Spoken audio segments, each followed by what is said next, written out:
과거 전쟁에서는 목표를 맞추기 위해 충분히 많은 양의 포탄을 무식하게 쏴야 했습니다. 하지만 유도 기술의 발전과 함께 등장한 미사일은 단 한두 발만으로 적의 목표를 족집게 마냥 타격할 수 있게 되면서 미사일이 주류가 되었습니다. 현대전은 미사일로 시작해 미사일로 끝난다고 해도 과언이 아닙니다. 그래서 각국은 자신의 안보 환경에 맞는 미사일을 만들기 위해 노력하고 있습니다. 우리나라도 마찬가지로 북한의 위협을 억제하기 위해 다양한 미사일들을 만들고 있습니다. 오늘 이야기할 주제는 한국 미사일의 발전입니다.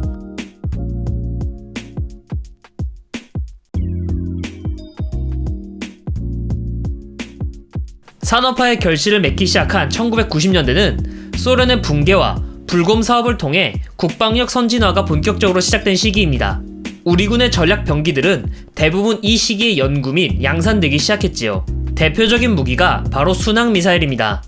해성, 현무3, 해성2, 해성3, 해룡 미사일 등 다양한 플랫폼으로 만들어져 우리 군에 배치되었죠. 불곰 사업의 결과물로 만들어진 것이며 러시아의 선진 군사 기술이 그대로 녹아있다고 해도 과언이 아닙니다. 한국군의 무기는 서방제 러시아 무기라고 할 수 있습니다.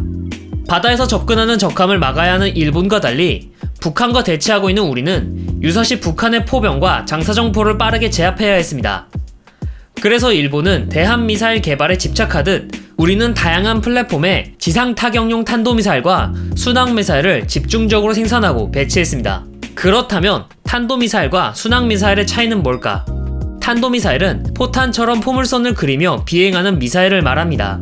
그래서 포병처럼 즉각 대응이 가능하고 어떤 상황이 발생했을 때 가장 빠르면서 강력한 화력을 투사할 수 있는 것이 특징입니다. 낙하할 때 빠른 속력으로 요격하기도 어렵고요. 단점으로는 너무 빠른 낙하 속력 때문에 낙하 시 제어하기가 힘들어 사거리가 길면 길수록 명중률이 떨어져 비효율적이라는 점입니다. 포탄과 같은 특성을 가진 만큼 단점도 함께 가지는 거죠. 이를 해결하려면 탄두 중량을 높여 빗맛 떨어도 충분한 효과가 나오게 만들어야 하는데 그러려면 탄두가 크고 무거워져야 돼서 이를 실어 나르기 위한 추진부도 로켓마냥 커져버려 비효율적이게 됩니다. 대륙간 탄도미사일의 탄두가 재래식이 아닌 핵탄두인 이유죠. 그 외 타겟 외의 부수적인 피해도 크기 때문에 전면전 상황이 아닌 이상 사용하기가 어렵습니다. 반면 순항미사일의 경우 항공기와 같은 특징을 가집니다. 아음속으로 비행하기 때문에 사거리를 늘리기도 쉽고 명중률도 매우 우수합니다. 김정은 집무실의 창문까지 명중할 수 있다 라는 말은 결코 허풍이 아니지요.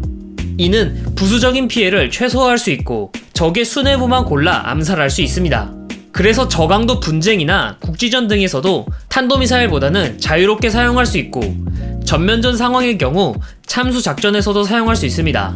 최근 순항미사일들은 저고도로 침투해 적의 레이더에 잘 걸리지 않는 은밀성도 가졌기에 아음속 정도의 느린 속력을 가져 요격이 쉽다는 단점도 많이 사라졌습니다. 그래서 각국은 자신의 안보 환경에 맞는 미사일을 개발하기 위해 혈안인 겁니다. 해성은 우리가 처음으로 개발하고 배치한 국산 순항 미사일입니다. 미사일의 개발과 배치는 처음인데도 불구하고 굉장히 성공적이라는 평가를 받습니다. 일본과 비교하면 개발 기간이 적어도 20년 이상 차이가 나지만 20년 이상 차이가 나는 만큼 처음부터 하푼을 라이벌로 생각해 만들어졌습니다.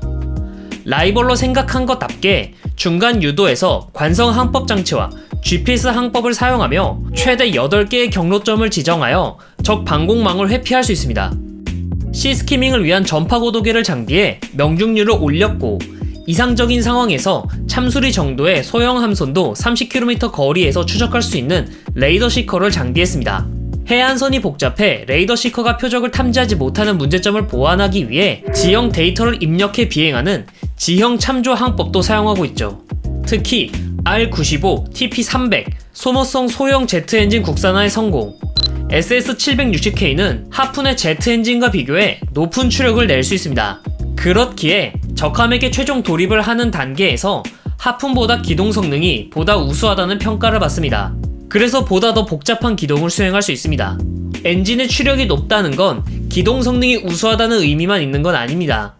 더 무거운 탄두를 가지고 오랫동안 비행할 수 있다는 것을 의미합니다. 이에 국방과학연구소는 SS760K를 바탕으로 지상 타격용 미사일을 개발하기로 합니다. 그게 바로 현무3 순항미사일입니다. 현무3는 사거리 500km부터 지속적인 개량으로 1000km, 1500km까지 존재합니다. 해성3는 해성미사일과 디자인이 매우 다릅니다. 해성미사일의 경우 두 개의 공기 흡입구로 공기를 빨아들이는 방식이지만 현무3는 하나의 공기 흡입구만 있습니다. 또한 해성에는 없는 주익을 장비했죠. 외형이 토마호크와 비슷하여 한국형 토마호크라고 불리고 있습니다. 이렇게 다른 건 타격 대상이 적함이냐, 적의 지상 표적이냐로 다르기 때문입니다. 해성은 최종 도립 단계에서 최대 추력으로 급격한 회피 기동을 하기 때문에 공기 저항을 최소화하기 위한 매끈한 디자인과 고기동의 높은 횡지 상황에서도 안정적인 공기 흡입을 위해 양옆에 두 개의 공기 흡입구가 필요했습니다. 반면 현무3의 경우 회피보다는 긴 사거리와 안정적인 비행 성능이 필요한 공기 흡입구, 그리고 주익을 장비했습니다. 공기 흡입구의 설계가 달라진 만큼 엔진도 SS961K를 장비했습니다. 760K와는 달리 961K에 대한 정보 대부분이 기밀로 되어 구체적인 스펙은 알 수는 없습니다만 위키리스크에 공개된 자료에 의하면 엔진 추력은 약 800파운드로 해성에 비해 20% 추력이 떨어지지만 연비가 높아져 사거리가 길어졌다고 합니다. 유도 과정도 해성과는 조금 다릅니다. 중간 유도 과정에서 관성 항법과 GPS, 지형 대조 항법을 통해 목표까지 이동하며 최대 8개의 경로점을 설정할 수 있는 것은 같습니다만 현무3는 망망대해가 아닌 지상을 비행하기 때문에 디지털 영상 대조 항법이 추가되어 더 정밀한 유도가 가능합니다.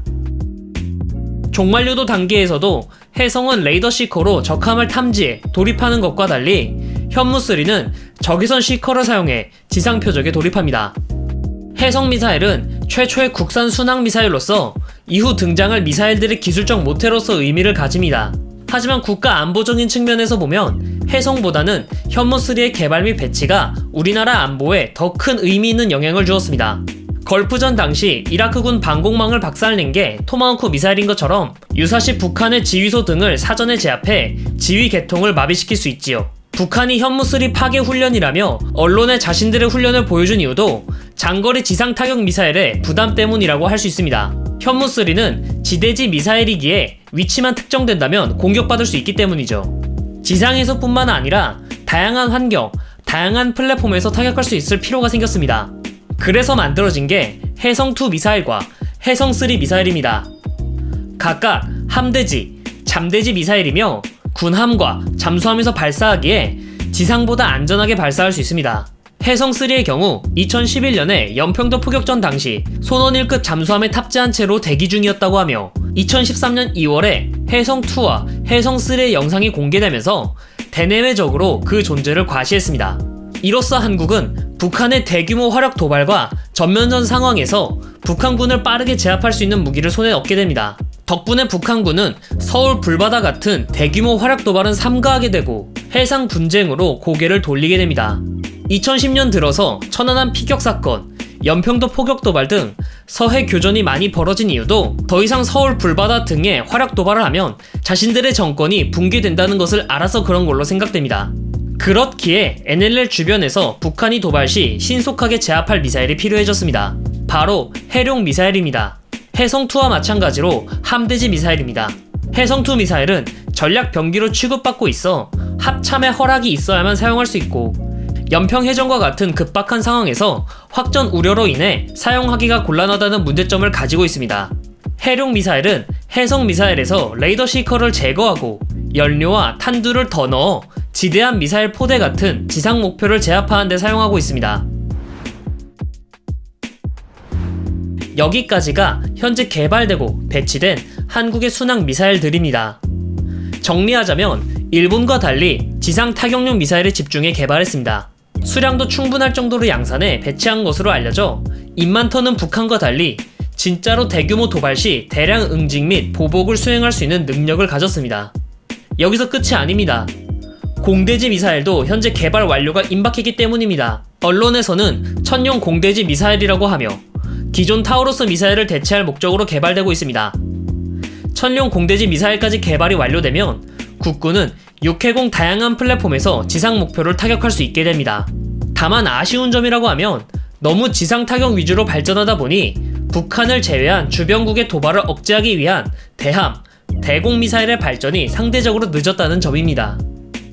혜성은 2009년에 실전 배치되어 아직까지 별다른 개량 없이 사용 중이며 천궁 지대공 미사일은 2012년부터 배치되어 이제야 개량형은 천궁2가 전력화 중입니다. 지대함 미사일은 현재까지는 없는 상황이죠. 현재 북한의 탄도미사일 위협이 높아지고 중국의 도전이 심화되면서 상황을 인식한 우리 정부는 서둘러 신형 미사일들을 개발 및 배치하고 있습니다. 평화를 원한다면 전쟁을 준비하라 라는 말이 있습니다. 군사 강국에 둘러싸여 있는 한반도의 특성상 서둘러 신형 무기와 장비들을 배치할 필요가 있다고 생각합니다. 오늘 이야기는 여기까지입니다. 시청해주셔서 감사합니다. 멤버십 가입 및 구독과 좋아요, 알림 설정은 컨텐츠 제작에 힘이 됩니다. 다음에는 더 재밌는 컨텐츠로 찾아뵙도록 하겠습니다.